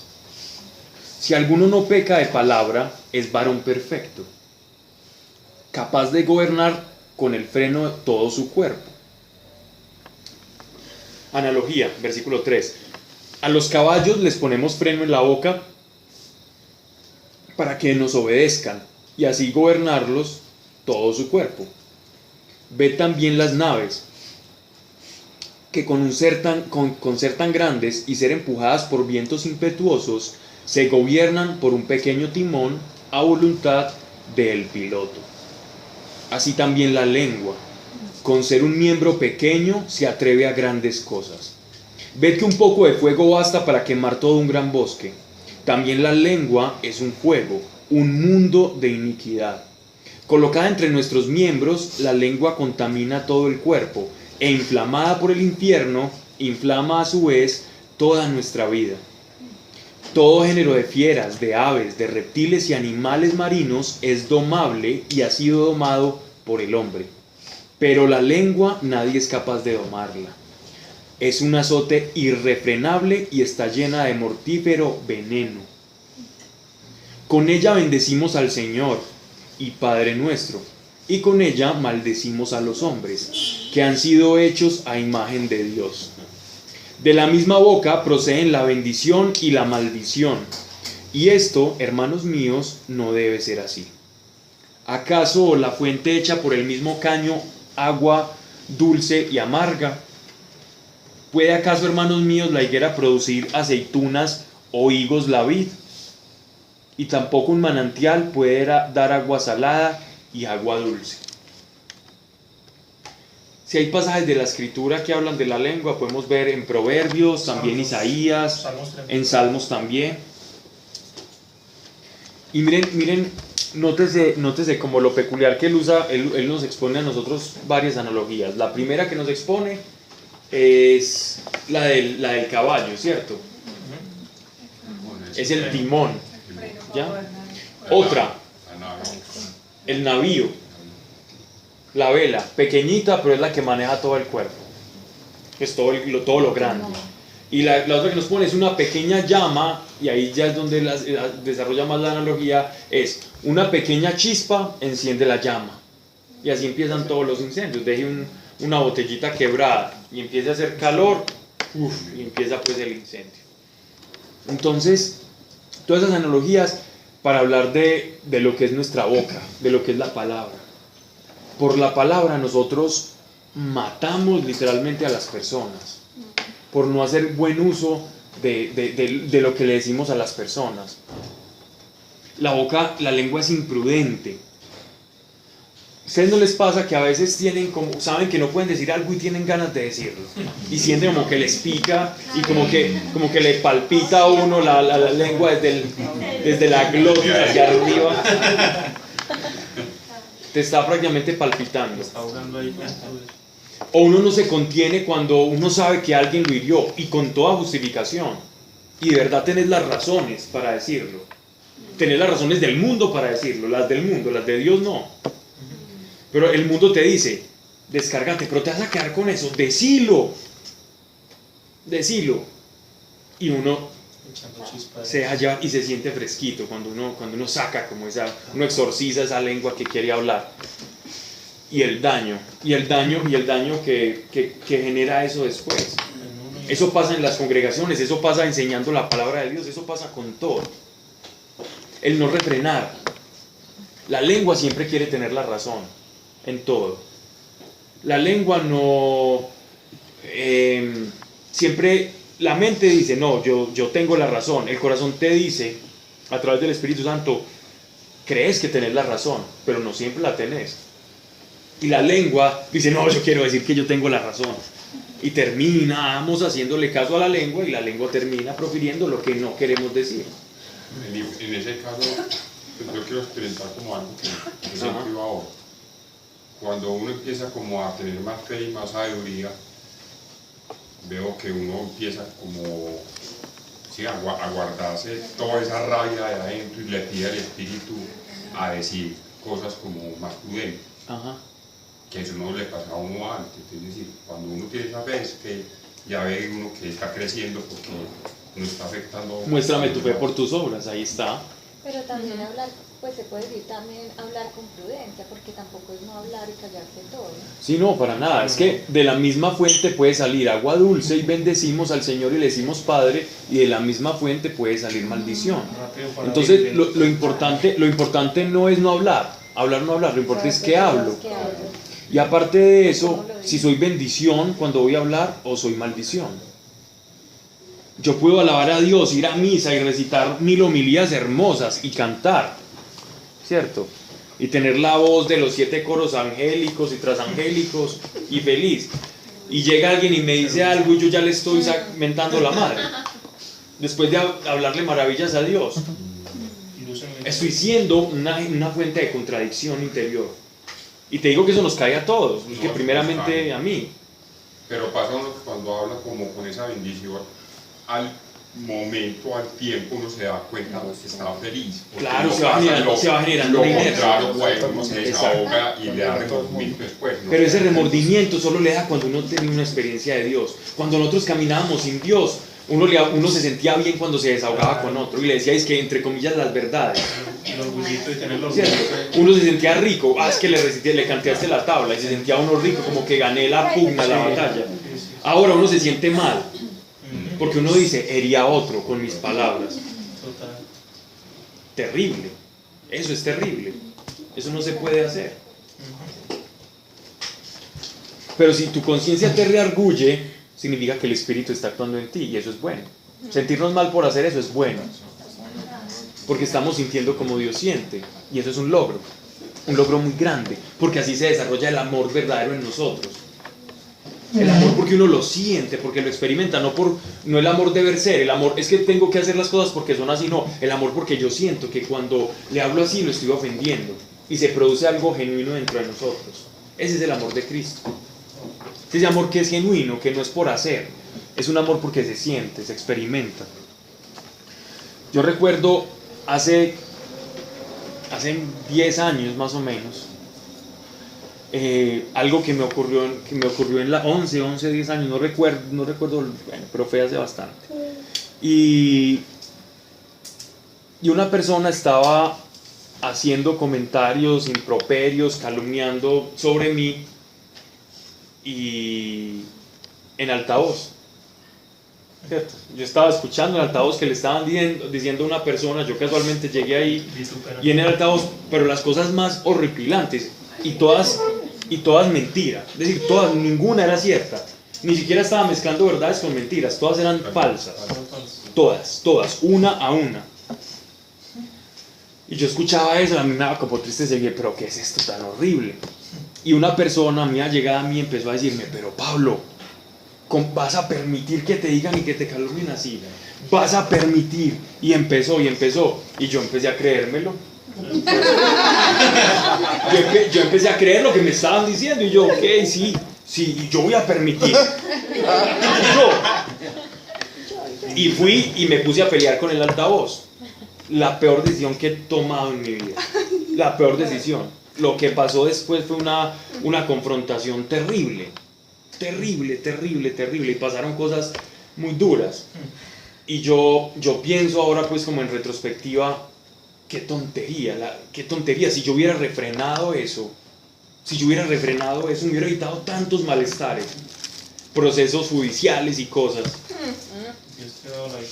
Eso se fue a los estrados. Pero me hubiera privado tanto eso. La lengua es terrible. El demonio es especialista en decirnos a nosotros, vea, dígale, es que usted, no. Dios nos dice, ámelo, que el amor, tanto como el odio produce estos frutos, el amor produce frutos también. Nosotros lo que pasa es que el odio y la destrucción es escandaloso, es dramático y ahí no, uy, sí, mira, ahí se ve. Pero la bendición no es escandalosa, Dios vuela abajo, Dios no se hace publicidad a sí mismo, Dios no necesita publicidad, Dios ama y ya. Si nosotros amamos, los frutos del amor van a ser hermanos que de verdad te aman, ¿cierto que sí? Sí.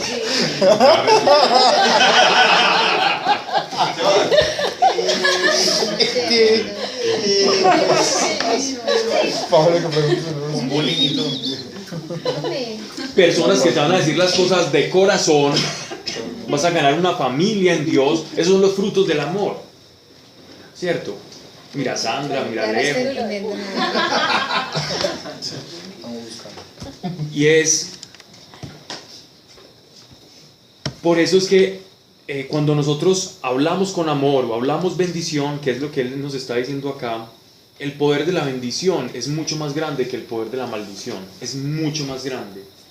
Y si nosotros empezamos a usarlo y a practicarlo, nos vamos a dar cuenta que la vida comienza a transformarse, las relaciones incluso comienzan a cambiar, las personas que se tienen que alejar de tu vida se alejan, las personas que tienen que llegar, llegan, porque la bendición y la maldición no caminan de la mano, todo comienza a transformarse. Nada más molesto que andar con una persona maledicente, una persona que todo el tiempo se está quejando de todo, que está maldiciendo, que sus palabras no son de fe sino de temor, que es una fe a la inversa, que el mañana no será mejor sino que el mañana será peor. El fatalismo es la fe en lo malo. El fatalismo es creer que lo malo me va a pasar. La esperanza es creer que lo bueno me va a pasar. ¿Por qué? Porque camino con el Altísimo, porque no estoy solo. ¿Cierto, Marta Sánchez? Ok. Faltan 15 minutos. Yo tengo amigas que es muy fatalista.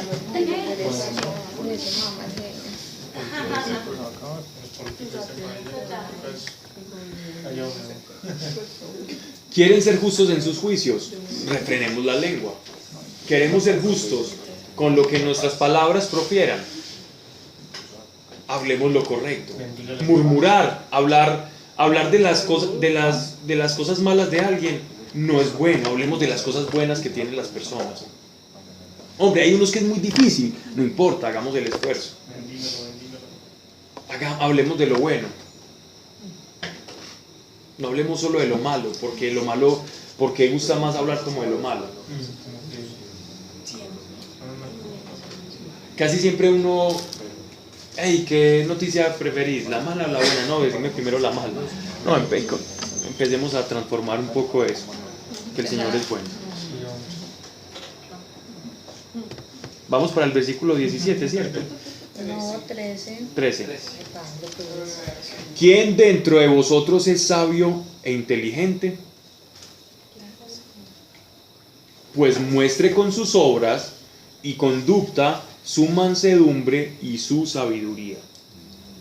No se contenten con intelectualismos, que no los confundan los intelectualismos, sino las obras, el amor. Pero si tenéis en vuestros pechos un corazón lleno de amarga envidia y rencilloso, no os gloriéis ni mintáis contra la verdad, que no será sabiduría de arriba la vuestra, sino sabiduría terrena, animal y hasta demoníaca. Porque donde hay envidias y rencillas, allí hay desenfreno y todo género de males. Esto dejémoslo así. Cuando uno siente Porque es muy lo hace claro. por hipocresía, Pablo. no lo hago. Dime. O confesar. ¿Quién habló? Marta. La sabiduría es la que viene de Dios y el conocimiento es intelectual. Exactamente. El conocimiento es mero intelectualismo. La sabiduría es la capacidad de llevar ese conocimiento a la praxis, a la práctica. Es decir, conocer la escritura, hay miles de eruditos y que se saben la Biblia en hebreo al derecho y al revés, y el Nuevo Testamento en griego koiné al derecho y al revés, pero que no viven ni una cosa de las que están ahí escritas. Esa es la diferencia. O hay personas que se saben 2 o 3 palabritas, que a duras penas saben leer y escribir, pero lo poco que saben lo aplican. Ese es sabio. Eso que le dice ahí es como para una persona que toda la vida vive así, pues, o uno, pues porque uno puede caer, pues, como a veces en eso. Por eso está diciendo que hasta por eso leímos el Salmo, ¿cierto? Del que A cae. veces cae el gusto, pero... Que nosotros no estamos exentos de caer. De Pero lo importante es saber que esa no es la conducta, ¿cierto? Que le pidamos a Dios refrenar nuestra lengua para hablar bien del otro. Que ahí Dios está en nuestros juicios. Cuando nosotros hablamos bien del otro, es como si Dios estuviera sonriendo y diciendo, este hijo está entendiendo cómo es el reino mío. En el reino mío no se habla mal de nadie. Solo yo puedo dar juicio sobre alguien, porque yo los conozco. Entonces, usted solo puede hacer un juicio cuando conoce la verdad. Y si nosotros conocemos la verdad tan empañada, nuestro juicio va a ser empañado, por lo tanto no va a ser un juicio certero. Y Dios dice, yo no quiero que mis hijos anden dando juicios que no sean certeros, por lo tanto, absténganse y amen, que eso sí lo pueden hacer, porque yo los amé primero. Pero uno como ser humano no conoce la verdad. La verdad es relativo, lo único que conoce es Dios, pienso yo. No relativa, la verdad es la verdad. Sin embargo, la verdad, nosotros tenemos como atisbos de verdad, ¿cierto? Por ejemplo, yo sé que Jesús es el camino, la verdad y la vida, y que nadie va al Padre si no es por Él, y lo experimenté. Creí esa verdad y la experimenté. Pero hay muchas realidades del interior de cada individuo que nosotros no conocemos. Y no son relativas, Dios las conoce y son objetivas. Dios sabe cada quien se comporta, porque este tiene los ademanes que tiene, porque yo tengo el color de ojos que tengo, porque yo tengo ciertas inclinaciones a ciertas cosas. Dios lo sabe. Dios conoce por qué nos inclinamos nosotros a determinado tipo de pecado. Y Él sabe de qué generación viene, Él sabe cómo era tu tatarabuelo y qué hizo él, que él era tomador y después que el otro hijo le salió tomador. Y que Él sabe todo eso, como también sabe las bendiciones que vienen de familia en familia. Tu ancestro caminó conmigo y yo le prometí a tu ancestro que en 10 generaciones, hasta las 100 generaciones lo iba a bendecir. Y uno dice, pero a mí, ¿por qué me va tan bien en la vida? Y Dios sabe por qué. Por lo tanto, y entonces otra persona que te ve a vos dice, a este le va tan bien, ese debe ser un ladrón, ese quién sabe qué. Y ese juicio que nosotros estamos haciendo es vano, y el juicio de Dios es, yo bendije a su abuelo porque su abuelo caminó conmigo, y la bendición le hice extensiva a todos sus nietos. Entonces, por lo tanto, el juicio de Dios va a ser certero. Entonces, más que la verdad es relativa, es que nuestros juicios sí son relativos, porque no conocen la verdad. Pero cuando dice no mentáis ni presumáis contra la verdad, no presumáis ni mintáis contra la verdad, es que, o sea, que no haga algo uno sabiendo que tiene hipocresía en su corazón. Exactamente, es porque la hipocresía es una contradicción. Hipocresía es presumir de algo que no tengo. O la hipocresía es aparentar, por ejemplo, soy muy sabio y muy inteligente y todo eso, pero por dentro pero mira y envidiando y codiciando los bienes de y diciendo, es que mira Alejo, mira Sandra, no, es que como se la tumbo y cualquier cosa.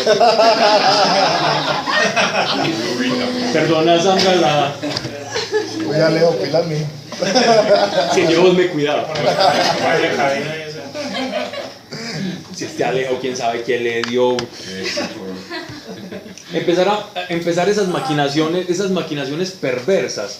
Y después, y hablando de bendición, eso es una contradicción interna, eso es lo que se están refiriendo acá. Bueno, y es liberador no decirle, por ejemplo, pues obviamente hay cosas que de pronto no me pueden decirlo muy pesadas, pero por ejemplo si uno siente lo contra el hermano, yo sentí esto contra vos hermano y perdóname, eso es liberador, ¿no? Pues decir, Depende, hay momentos, yo creo que en el caminar y en la sabiduría te determina el tiempo para hablar y el tiempo para callar. A veces más es el tiempo para callar. Sin embargo, a veces también hay tiempo para hablar. Y en la comunión con Dios, sabes cuándo es tiempo para hablar y decir. Hay cosas que simplemente le tenés que decir a Dios: Señor, me equivoqué con esta persona, la juzgué que era así y me di cuenta que no. Señor, te pido perdón. Y si después tenés una oportunidad, se lo decís a tu hermano y él hasta se reirá. ¿Cierto? A mí me ha pasado, a todos les ha pasado. A todos nos pasa. ¿Cómo? Nos hemos dado cuenta. ¿Cierto? La vez que preguntaron. No, pues yo una vez pregunté en el grupo, hombre, qué tristeza, me hagas acordarte de eso. Pero una vez pregunté en el grupo cuando nos reuníamos allá por Guayabal. Bueno, alcen la mano, pero lo dije pues confiado en que iban a alzar 2 o 3 manos, pues, y súper confiado. ¿A quién, cuando yo di mi charla, pues cuando me conocieron, a quienes les caí mal? Cuando por ahí 12 manos levantaron. No, a mí me provocó tirar la Biblia que tenía. El ejemplo era, yo iba a dar el ejemplo, pero no me lo hagan tan extremo. Y después, no, ya bajaron la mano y ya. Y cada uno, ¿quién estuvo ahí? Estuvo Sebas y estuvo. Vos no alzaste la mano. ¿En dónde?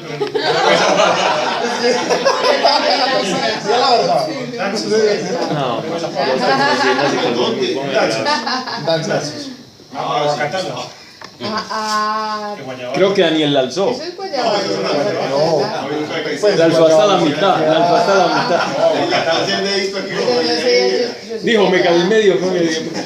Y después ya lo preguntaba por qué. Entonces yo pregunté por qué para hacer el ejercicio y cada quien tenía una definición de mí muy... Sí, claro. Es que ni siquiera eran personas como cercanas a Pablo, sino que como que se dejaron llevar por la primera apariencia, pues. Y es que tiene apariencia de que es picado. Fastidiosito de algo. Y me tocó salir con Kleenex de allá. Bueno.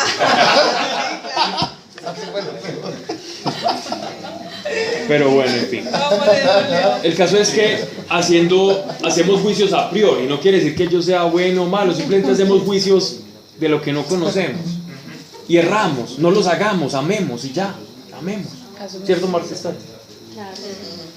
Bien. Yo no soy tan amorosa. Sí. Amar no significa ser un cariñosito, amar significa... No, pero tampoco soy como tan quería también a otros. Es bueno centrar eso. Bien. Pero no sé. Voy a terminar con un versículo para que lo dejemos como introducción para la Pero ibas siguiente a decir clase. algo que no es ser un cariñosito, sino que... Sino, es que amar no es melosería. Amar no es melosería, ¿cierto? Amar es decir la verdad. Amar es llorar con el que llora, reír con el que ríe. Amar es estar dispuesto a, ¿cierto? Si uno quiere saber cuál es el termostato del amor, es decir, ¿con qué mido el amor?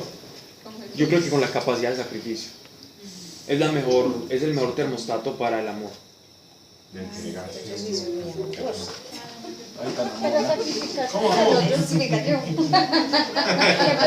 Pero cuando yo me olvido de mí por otro, también es el extremo, porque tampoco es sacrificarse. No, pero es que cuando estoy hablando de sacrificio no significa, no me estoy yendo al extremo. Sacrificio significa a veces la anulación del yo por satisfacer al otro. Pero Obviamente, pues, es que eso nos da para una charla del amor, pero es no confundir tampoco con la baja autoestima, porque la baja autoestima a veces se puede confundir con amor. Entonces una persona que se aniquila a sí misma, entonces se pierde en el otro, y se pierde en el otro precisamente porque no se tiene a sí mismo. Entonces estamos hablando del que ama sabiendo quién es Y se niega. y se niega sabiendo quién es, sin perder la dignidad. Jesús nunca perdió la dignidad, aún entregando su vida por nosotros. Él siguió siendo Dios y el Hijo de Dios, aún amordazado, aún con la espalda desgarrada, sin genitales, porque ya hablamos de eso, cómo se le desgarraron a él según los historiadores romanos. Paterculus Baleus y hay otro. Sí. De hecho, a Jesucristo le pusieron la venda roja, ¿cierto? El manto de púrpura era para taparle porque se le veía el costillar y las vísceras. Ok. En estos días estamos viendo que la aparición de Cristo es una caricatura, es la versión light de lo que pasó. Y es la más extraña de las películas cristianas, es la más... Sí. Voy a dejar sentado este versículo para terminar la clase por hoy acá y dejarlo como introducción para la próxima. Verso 17, ¿cierto? Que me corrige. Mas la sabiduría de arriba, ¿qué sabiduría queremos? La de arriba. Yo no quiero la de acá del mundo. La del mundo nos sirve mucho. Mas la sabiduría de arriba es primeramente pura, luego pacífica, modesta, indulgente, llena de misericordia y de buenos frutos, imparcial, sin hipocresía, y el fruto de la justicia se siembra en la paz para aquellos que obran la paz. Eso lo vamos a dejar sentado para que en la próxima como desglosemos esto.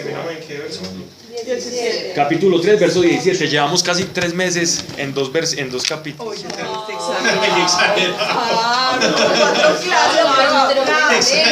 Era para ver si estaban al